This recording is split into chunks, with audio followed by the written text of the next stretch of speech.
done rigging before, don't worry. I know I taught it last quarter to like whoever had me, but this is geared towards people who have never rigged before, because I know not everyone is weird and just like teaches rigging in Anim 1. So here is my hideous robot that we will be working with. Yeah, it's really creepy. It looked better in the sketch, and now I'm just like, this is deeply uncomfortable.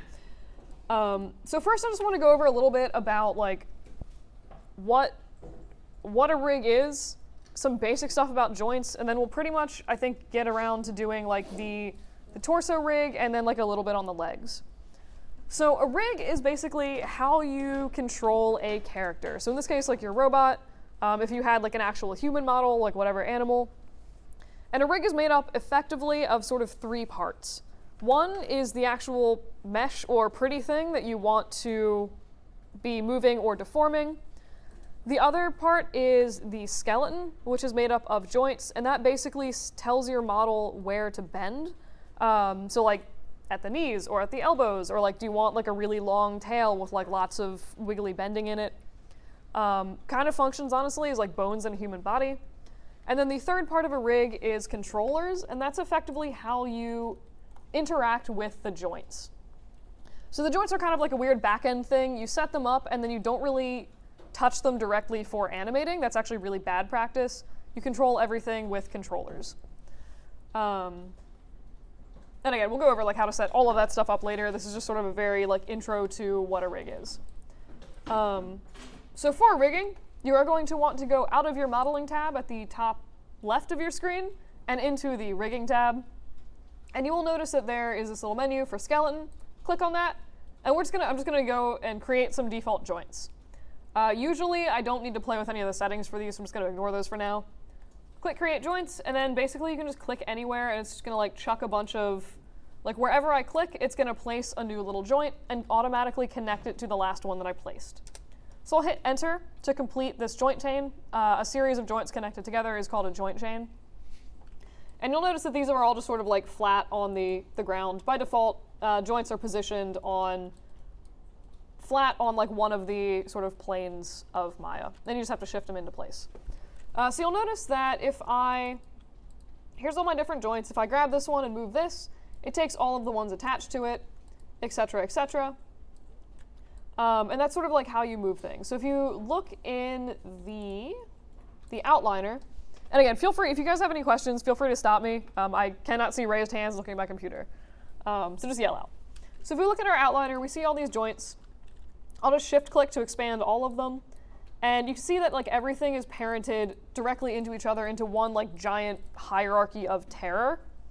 If you're doing real joints, I highly recommend labeling them as you go, because having everything just called like joint 7, joint 59,000 is like very unclear.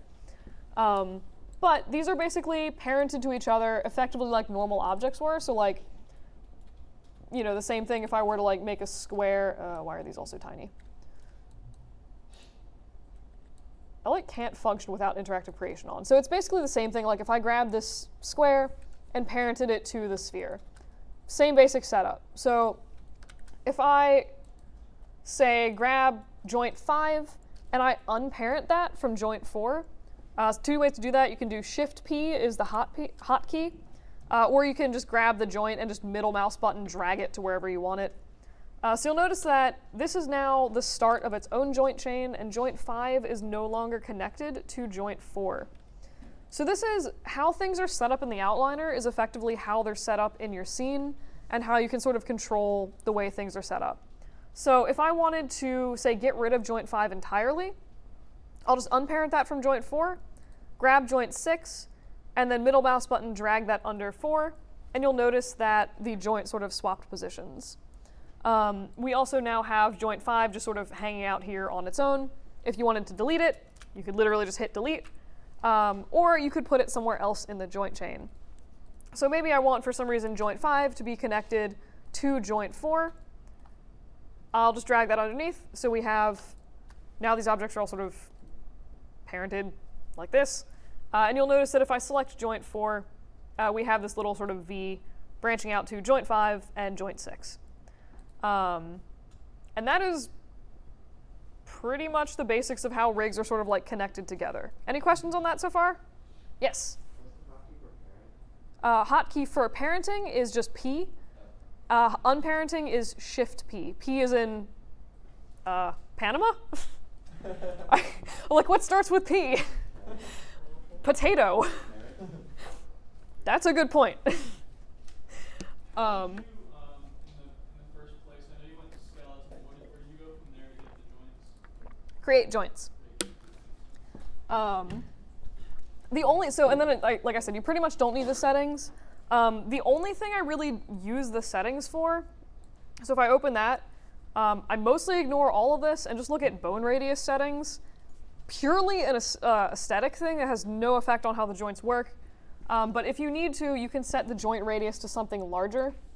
So if I go ahead and just like make a joint now, you'll notice that visually there are like larger little connections between those joints. So I'm actually just going to leave that because I think it's easier for you guys to see, hopefully. All right, so one thing you might notice if you're playing along or you're like going through any joints, any of these don't have any rotation values on them, and that is very good. Your joints should never have rotation values on them. It's super annoying. It'll cause all types of problems when you're rigging. And yes, -0 does count as rotation value. I don't know why -0 is a thing Maya does, but it is. If you see that, just set it back to +0. You gotta question technology sometimes. So again, rotation values, bad. Translate values, totally fine. You'll notice like pretty much all of these have some kind of translation value on them.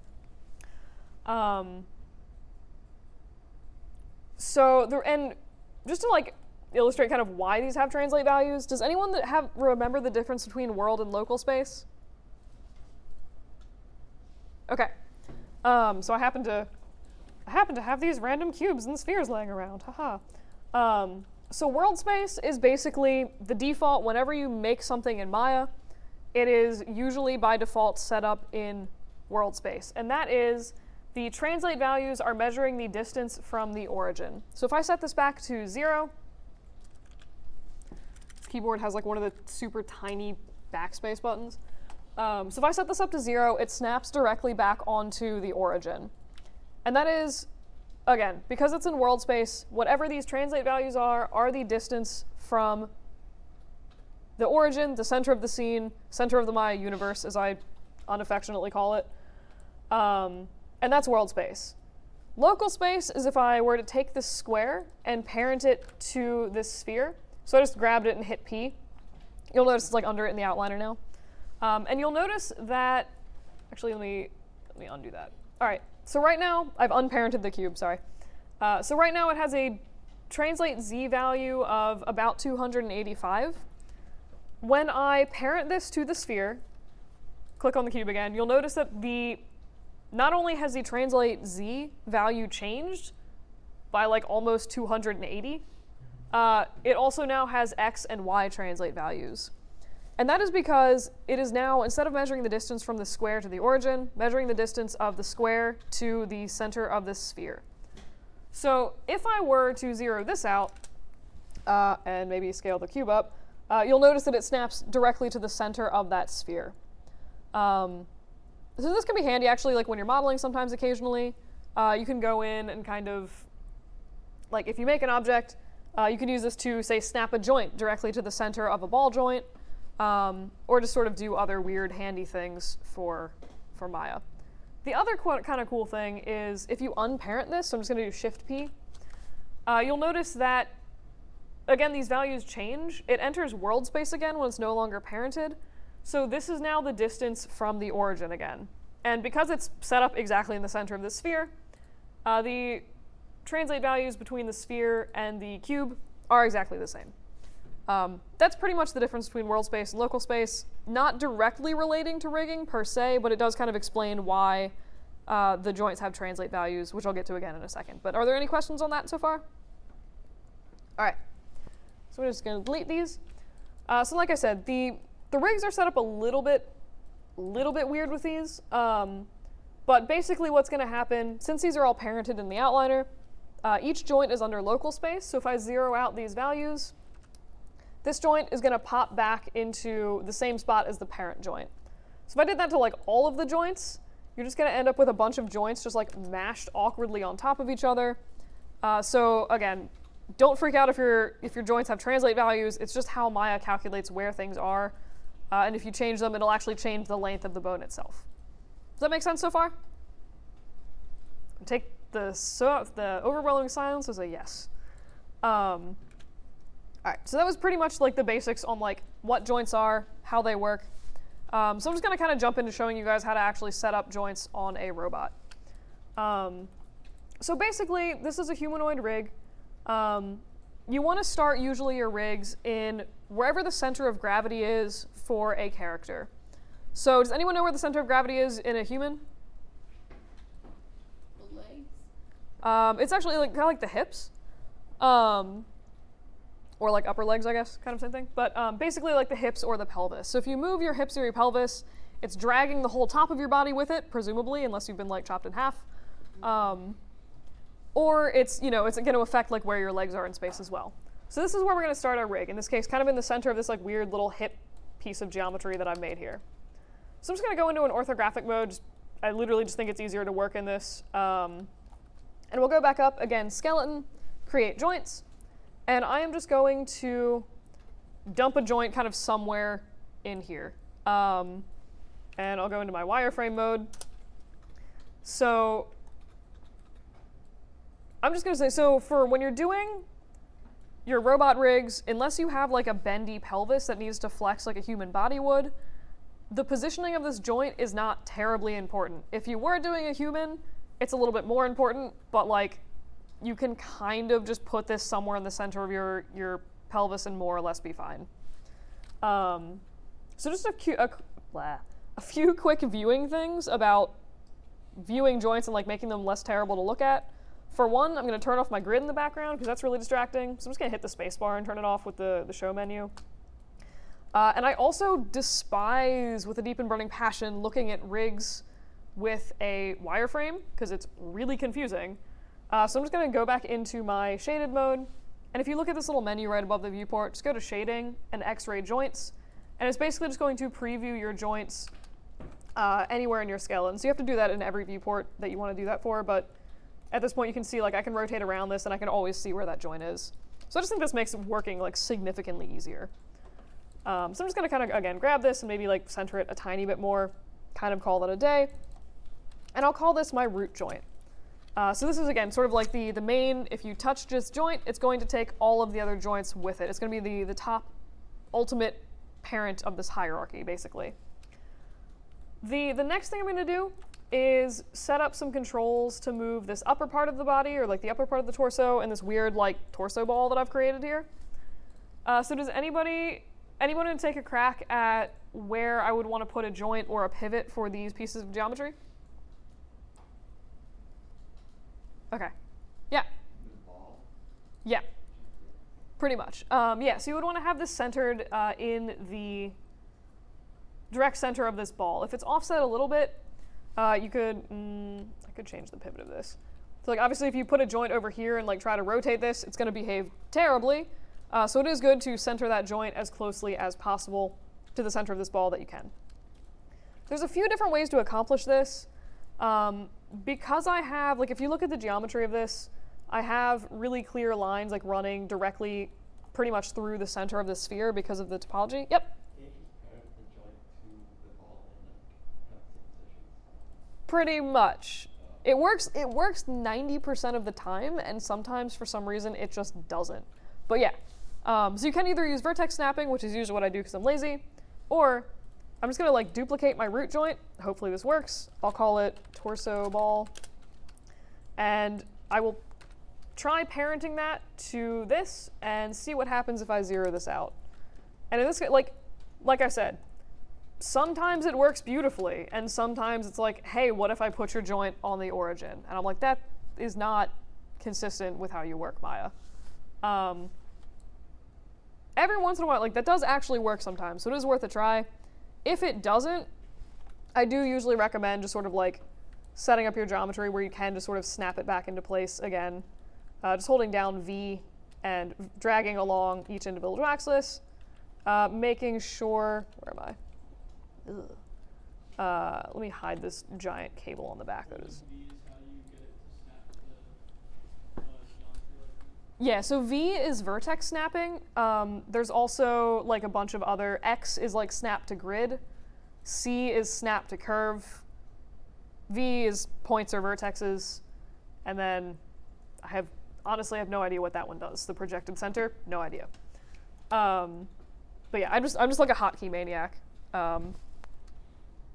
But yeah, so this should be pretty much centered in the sphere at this point. And basically, this is a little bit of like a weird thing. I'm gonna unparent that from the torso ball. So this joint is going to control the ball of this torso. We need another joint to control the upper part of this body. Weirdly enough, this is not a common thing that I found in rigging, but these happen to have the same point they need to rotate from. So what I'm gonna do is actually just duplicate torso ball. So there's two joints sitting in the exact same place in space right now, and I'll just call this one like chest. So again, two overlapping joints, not a thing I usually need to do for a spine, but in this case it kind of makes sense for the way that this is set up. You guys have any questions so far? Okay. So right now we have these joints. If I just like do a preliminary rotating of this, nothing really happens, nothing moves. So I'll show you really quick, I'll mention 3 ways and show you 1 way to attach joints to this, or to attach pieces of geometry to your rig. The first is terrible practice, and I highly recommend you never do this. Take your chest joint and literally parent it to the joint. So you have a piece of geometry under a rig. Awful way to work. It's going to make your outliner terrible, your rig very confusing, and it's also going to limit your functionality. So don't do that. There's also what's called binding the skin, which I will go over later. It's not really relevant for as relevant for single pieces of geometry that aren't bendy. Since these are all just hard pieces of geometry, like nothing's bending, moving. What I'm going to do is just constrain the geometry to the joint. So I'm going to grab the chest joint and then shift click on the chest piece of geometry, go up to constrain, and I'll just do a parent constraint and hit OK. So at this point, if I bend the chest, it should take this upper piece of geometry with it. And you can see it just now sort of rotates nicely around the center of this body.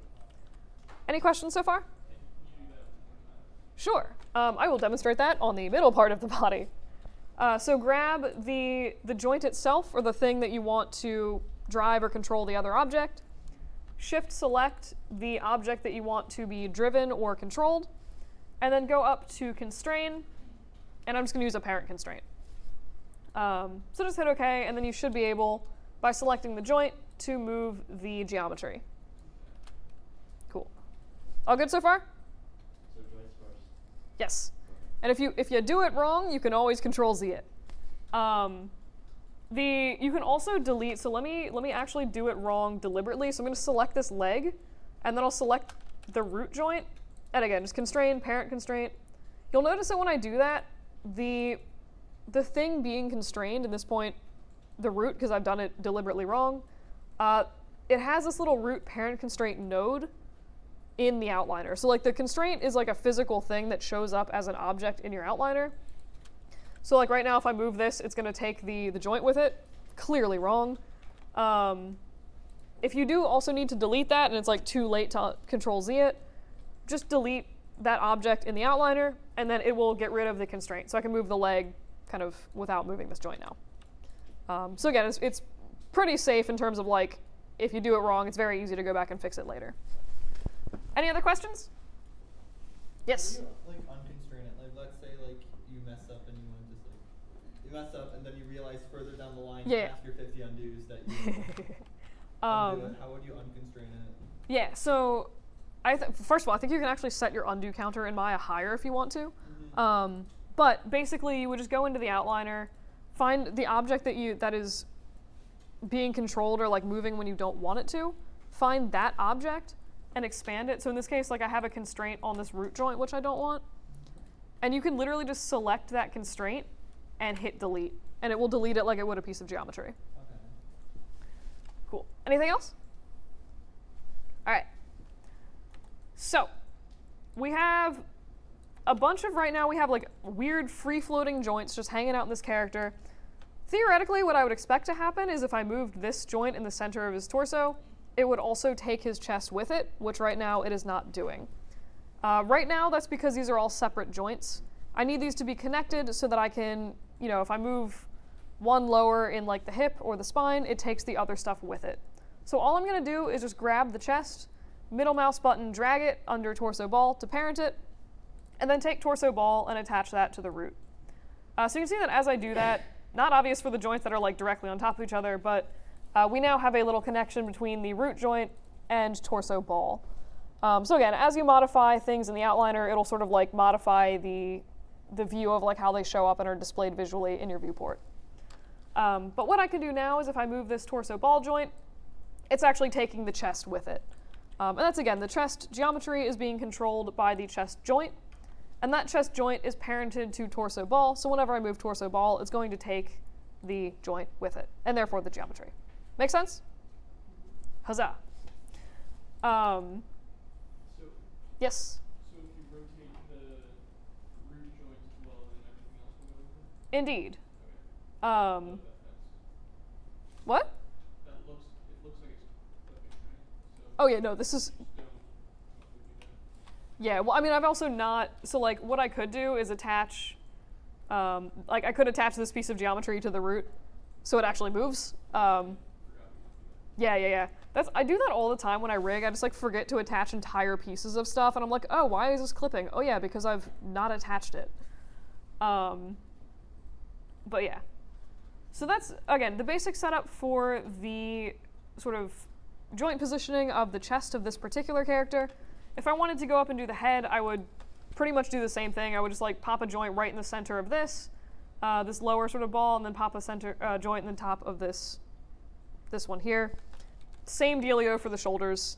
I'll probably just go and kind of finish the arms and set those up, and they'll just be there for the next demo I do, hopefully. But I'll show you guys how to run through and do the legs. As you might expect, again, it's like pretty similar of a process, so I'm not going to be terribly precise about where I put these joints. I'm just going to go up skeleton, again, create joints, and just kind of put those in the center-ish of where I want them. One thing I will note is, and again, I've sort of gone and drawn them down the entire leg. Hit enter to finish the chain. One thing I will say, and I didn't do it with this robot, I'm going to go back and fix it, is when you model your robots, and also when you draw your orthographics, there should be a slight bend in the leg and also the arms. The reason you want this is for some kind of rigging stuff down the road, but there's a way you can use like IK handles, and again, don't worry if some of this doesn't make sense, but like you can use IK handles to sort of procedurally animate the arm, and if you don't have that little bend in the direction that it should be bending, it's possible that Maya would assume that you want your leg, when it's bending, to go like this, which is not what you want. So by just putting a tiny little bit of bend, just like even that is enough, Maya will be like, I see, bend this forward instead of breaking the legs in half. So again, I'll fix that on my model later and kind of ignore that in the rig for now. But please do keep that in mind when you're doing stuff. Yes? Can't you constrain rotation? You can. It's because Maya's doing it procedurally, though, it ends up, like, you can correct it manually. It's just a lot of extra unnecessary work. But yeah, I mean, like, it's fixable. It's just a pain. To the point where having to fix it it would be faster to, like, remake the leg joint and, like, reorient things than having to counter key against Maya's insanity for the entire animation. But yeah, so definitely front-end work is worth it in this case. All right, so we have our leg joint. I'll unhide that. You'll notice that, again, Maya's just sort of like put it randomly in the center of the character, so I'm just going to drag it to one side and go through and just sort of label this like hip. And one thing I would recommend doing very, very strongly, again, besides labeling things as you go, is figuring out how you want to denote left from right. It can be whatever you want. Naming convention is just sort of like pick something that works for you and be consistent. So I like left underscore whatever the joint is because I just think it's easy. If you wanted to, you could name the entire right side of your character cream cheese and the entire left side bananas. It's dumb and bad practice, but it will not hurt your rig in the slightest. So we have these joints here, and basically, if the character's symmetrical, you can mirror these over, so you don't need to recreate and reset up the entire joint chain. Really handy on arms when there's like a bunch of finger joints. To do that, just select the joints you want to mirror, go to Skeleton, and Mirror Joints. You will probably need to open the tool settings for this one. So by default, I'm just gonna, I think this is what I have it set to on my normal computer at home. I'm just gonna go ahead and hit apply. And you'll notice like it's not quite done, like I wanted the joint chain in this leg, which is not what it's given me. So if that happens to you, just go through, reselect, like undo it or delete the joints, and just try different mirror across axes until you get one that works. There's some kind of hack to remember which one is which, but I can never remember it, so I usually just trial and error it, hit apply, and in this case, it actually did what I wanted. So now we have the same joint chain mirrored over. And notice right now, it's pretty much just on like the left hip 1, left knee 1, which is kind of gross, and again, you would have to go through and like change all this manually. But the tool can actually do that for you. And again, this is where it's important to set up naming conventions and like name things before you do the mirror. Because if I use this sort of search for and replace with, I can do L underscore and replace it with right underscore.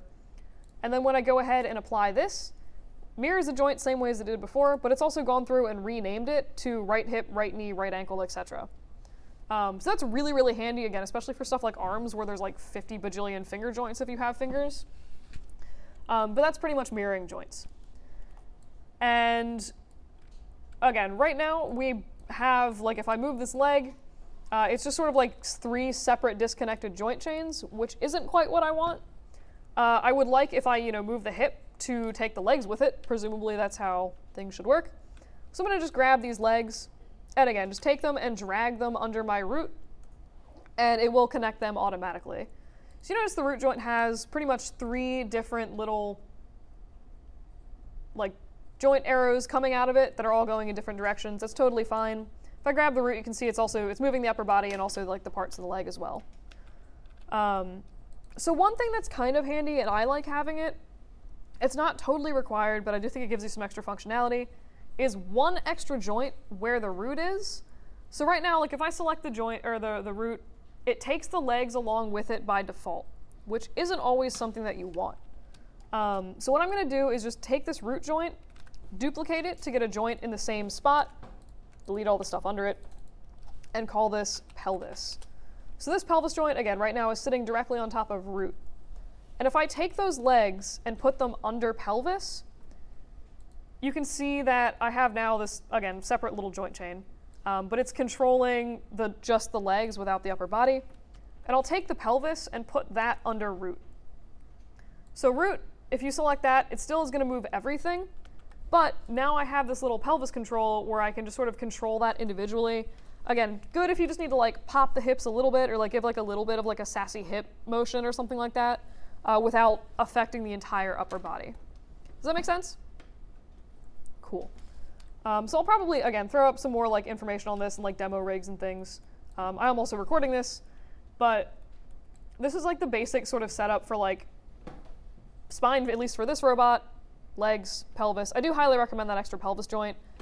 I barely ever use it for a human rig, but it is nice to have just in case I need it. It takes literally also 2 seconds to put in. So if I wanted to, again, I'm pretty much going to leave this here, but if you want to, this piece of geometry, I would probably want to constrain to this pelvis so that like the pelvis will move if I move the root, but if I move the pelvis itself, I would like the piece of geometry to follow that. So again, I'll just grab them and do a parent constraint, grab the hip joint, do a, interesting. I will undo that parent constraint because I've clearly done something crazy. And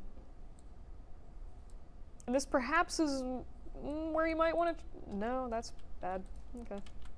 All right, buttons, okay, I don't know. Apparently undoing it and redoing it fixes it. So basically, again, what we have now is like this little pelvis, which like should kind of rotate this. And actually, it occurs to me now that I've actually hooked up the pelvis, as strange as it is, this joint should also be rotating from the center of this point, because like clearly it's clipping now. So this should be set up higher. So it's not a bad idea to sort of play with your rig as you go. Only other thing I really wanted to bring attention to with this particular rig, or more so with the model itself, but you'll notice like if I move the joints, because of how I've modeled this for the knee, I pretty much can only bend this at a more or less 90-degree angle. It also looks like bones.